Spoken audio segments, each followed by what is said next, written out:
Hey, I'm Jen. Welcome back to my kitchen. Today I am making a beef stroganoff in the Instant Pot. I'm gonna make it kind of keto version, but I do have regular pasta for my two kids who are not keto. The first thing I'm gonna do is turn my pot onto saute. I'm gonna wait for it to say hot. It takes just a few minutes, and then I'm gonna add some butter and some oil. Don't add the butter or oil until the pot says hot. All right, so my pot says hot. I'm gonna put about a tablespoon of butter, a tablespoon of extra virgin olive oil. I'm gonna add half a cup of chopped onion, a tablespoon of garlic,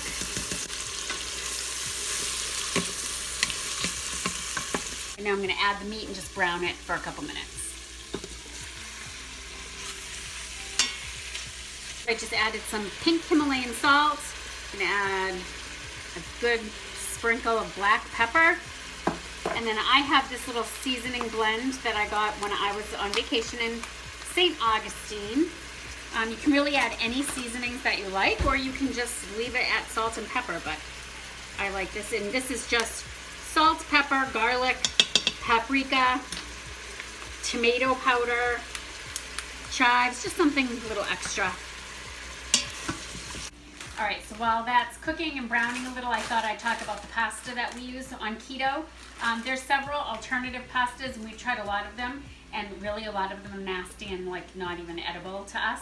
We like this one. I get it on Amazon. It's ridiculously expensive. It's about $13 for a 1 pound bag. We maybe have it like once a month. It's made of pea protein, and it's from the Great Low Carb Bread Company, and they make several different shapes.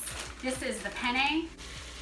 Okay, so that's as brown as I'm gonna bother to get it. The onions are releasing a lot of liquid, and therefore it's not, doing a huge browning job. But you definitely wanna make sure you're getting any bits off the bottom.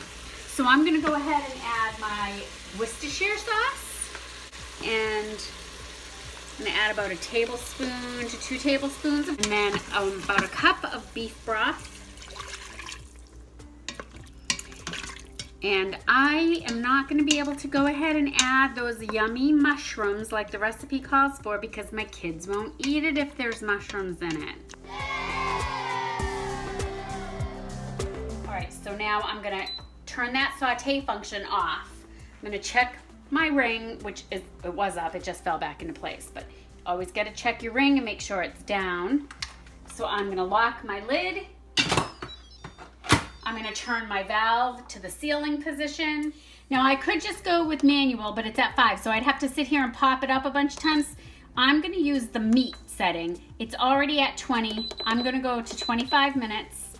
These are just the same. It means the same as manual. They're just preset and already have something in there, instead of having to sit here and hit the up and down button a bunch of times. I'm going to let it cook for 20 minutes, let it sit until it naturally pressure releases for a little while, and then we'll add some sour cream and serve it over the noodles. All right, so the beef is done, and it was quite a bit of liquid in there, so I turned it on saute, and I'm just reducing some of the liquid down.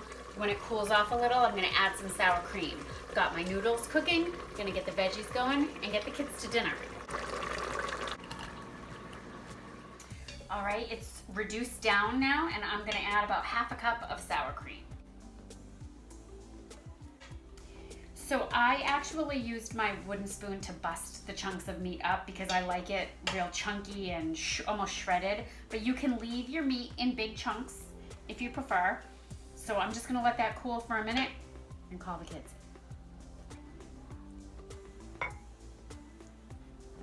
All right, so here's the test of it.